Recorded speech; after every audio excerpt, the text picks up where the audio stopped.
Hi all, അസ്സലാമലൈക്കും. Welcome back to Silna's kitchen. ഇന്നത്തെ recipe നല്ലൊരു വെറൈറ്റി ടേസ്റ്റി ആയിട്ടുള്ള ഒരു അടിപൊളി ഈവനിങ് സ്നാക്സിൻ്റെ റെസിപ്പിയാണ്. കുട്ടികൾക്കൊക്കെ ഭയങ്കര ഇഷ്ടമാവുന്ന ഒരു അടിപൊളി ഐറ്റമാണ്. എന്തായാലും ഒന്ന് ട്രൈ ചെയ്ത് നോക്കുക. ഭയങ്കര സിമ്പിളാണ് ഇത് തയ്യാറാക്കി എടുക്കാനായിട്ട്. അതുപോലെ തന്നെ വീട്ടിൽ സ്ഥിരമായിട്ടുള്ള സാധനങ്ങൾ വെച്ചാണ് ചെയ്തിട്ടെടുക്കുന്നത്.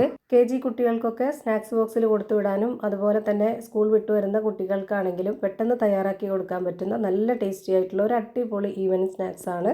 അപ്പോൾ ഇതെങ്ങനെയാണ് തയ്യാറാക്കുന്നതെന്ന് അറിയാനായിട്ട് വീഡിയോ സ്കിപ്പ് ചെയ്യാതെ മുഴുവനായിട്ടൊന്ന് കണ്ടു നോക്കണേ. റെസിപ്പിയിലോട്ട് കടക്കുന്നതിന് മുമ്പായി സിൽനാസ് കിച്ചൺ ചാനൽ ആദ്യമായിട്ട് കാണുന്നവരാണെങ്കിൽ പ്ലീസ് ഒന്ന് സബ്സ്ക്രൈബ് ചെയ്തേക്കണേ. ഒപ്പം തന്നെ ഈ വീഡിയോസ് നിങ്ങൾക്ക് ഇഷ്ടപ്പെടുകയാണെങ്കിൽ ഒരു ലൈക്ക് ചെയ്ത് ഷെയർ ചെയ്ത് സപ്പോർട്ട് ചെയ്യാനും മറക്കരുത്. ഇനി നമുക്ക് ഇതെങ്ങനെയാണ് തയ്യാറാക്കുന്നതെന്ന് നോക്കാം. ഇത് തയ്യാറാക്കാനായിട്ട് ആദ്യം തന്നെ ഗോതമ്പ് പൊടിയാണ് വേണ്ടത്. ഞാനിവിടെ ഒരു പാത്രത്തിലേക്ക് 250 ml കപ്പിൻ്റെ അളവിൽ ഒരു 1/4 കപ്പ് അളവിൽ ഗോതമ്പ് പൊടി ഇട്ട് കൊടുക്കുന്നുണ്ട്. മൈദപ്പൊടിയിൽ ചെയ്തെടുക്കണമെന്നുള്ളവർക്ക് മൈദപ്പൊടിയിൽ ചെയ്തിട്ടെടുക്കാവുന്നതാണ്. ഞാനിവിടെ ഗോതമ്പ് പൊടിയിലാണ് ഇത് ചെയ്തിട്ടെടുക്കുന്നത്. ഇനി ഒരു 1/2 കപ്പ് അളവിൽ വറുത്ത അരിപ്പൊടിയാണ് ഇതിലേക്ക് ഇട്ട് കൊടുക്കുന്നത്. വറുത്ത അരിപ്പൊടി തന്നെ എടുക്കാൻ വേണ്ടി നോക്കുക. ഇനി വേണ്ടത് പാൽപ്പൊടിയാണ്. ഞാനിവിടെ 2.5 ടേബിൾ സ്പൂൺ അളവിൽ പാൽപ്പൊടി ഇട്ട് കൊടുക്കുന്നുണ്ട്. ഇനി ഇതിലേക്ക് നല്ലൊരു മണത്തിന് വേണ്ടി ഒരു നുള്ള് ഏലക്കാപ്പൊടി ഇട്ട് കൊടുക്കാം. ഇനി ഇതെല്ലാം കൂടി കൈവച്ചിട്ട് നന്നായിട്ടൊന്ന് ഇതുപോലെ യോജിപ്പിച്ചെടുക്കാം.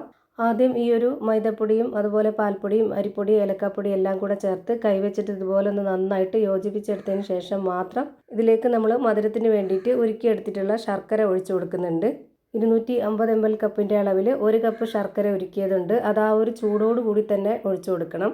അപ്പോൾ അതിൻ്റെ കൂടെ ഈ ഒരു മാവ് പകുതിയോളം വെന്ത് കിട്ടും. ഇങ്ങനെ ആകുമ്പോൾ നമ്മുടെ ഈ ഒരു പലഹാരം പുറം ഭാഗം ക്രിസ്പി ആയിട്ടിരുന്നാലും അകം നല്ല സോഫ്റ്റ് ആയിട്ട് കിട്ടും. ശർക്കര ഓരോരുത്തരുടെ മധുരത്തിനനുസരിച്ച് എടുക്കാവുന്നതാണ്. ഞാനിവിടെ 200 ഗ്രാം ശർക്കരയാണ് 250 ml കപ്പിൻ്റെ അളവിൽ വെള്ളം വെച്ച് ഉരുക്കിയെടുത്തിട്ട് ഒഴിച്ചെടുത്തിട്ടുള്ളത്. ശർക്കരയിൽ ചെയ്തെടുക്കുമ്പോഴാണ് നമ്മുടെ ഈ ഒരു പലഹാരം നല്ല ടേസ്റ്റി ആയിട്ട് കിട്ടുന്നത്. ഇനി നിങ്ങൾക്ക് പഞ്ചസാര മതി എന്നുണ്ടെങ്കിൽ പഞ്ചസാര ഇട്ട് കൊടുത്തതിന് ശേഷം ചൂടുവെള്ളം ഇതിലേക്ക് ഒഴിച്ചു കൊടുത്തിട്ട് ഇതുപോലെ മിക്സ് ആക്കിയിട്ട് നന്നായിട്ട് കുഴച്ചെടുത്താൽ മതി. ഇത് നല്ല ചൂടായതുകൊണ്ടാണ് ആദ്യം സ്പാച്ച് വെച്ചിട്ട് ഇതുപോലെ ഇളക്കി കൊടുത്തിട്ടുള്ളത്. ഇപ്പോൾ ഇത് പകുതിയോളം ചൂടാറിയിട്ടുണ്ട്. ഇനി നമുക്കിത് കൈവച്ചിട്ട് നല്ലപോലെ കുഴച്ചെടുക്കാവുന്നതാണ്.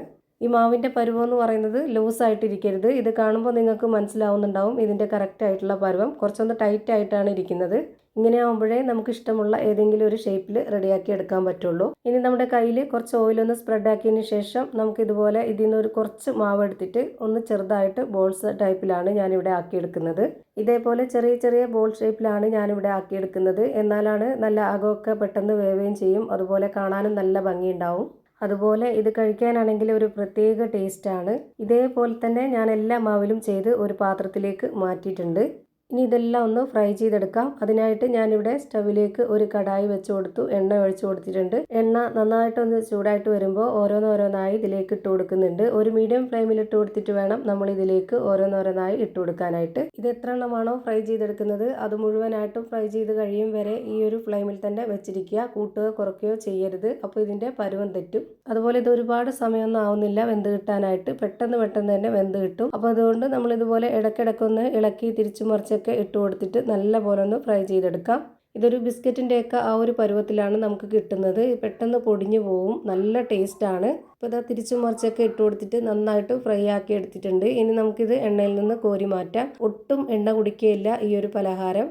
ഇതൊരു തവണ ഉണ്ടാക്കി കൊടുത്താൽ നമ്മുടെ കുട്ടികൾ വീണ്ടും വീണ്ടും ഉണ്ടാക്കി ചോദിക്കും. അത്രയും ടേസ്റ്റി ആയിട്ടുള്ള ഒരു പലഹാരമാണ്. ഇതെല്ലാം ഞാനിപ്പോൾ ഫ്രൈ ചെയ്ത് കോരി മാറ്റുന്നുണ്ട്. ഇത് കാണുമ്പോൾ തന്നെ നിങ്ങൾക്ക് മനസ്സിലായിട്ടുണ്ടാവും ഒഴിച്ചു കൊടുത്തിട്ടുള്ള അതേ എണ്ണ തന്നെ ഇത് ഫ്രൈ ചെയ്ത് മാറ്റിയപ്പോഴും ഉണ്ട്. ഞാനിപ്പോൾ ഇതാ എല്ലാം ഫ്രൈ ചെയ്ത് ഒരു പാത്രത്തിലേക്ക് മാറ്റിയിട്ടുണ്ട്. ഇതിൻ്റെ അകമൊക്കെ നല്ല പോലെ വെന്ത് കിട്ടിയിട്ടുണ്ട്. ഞാനിതൊന്ന് പൊട്ടിച്ച് കാണിക്കുന്നുണ്ട്.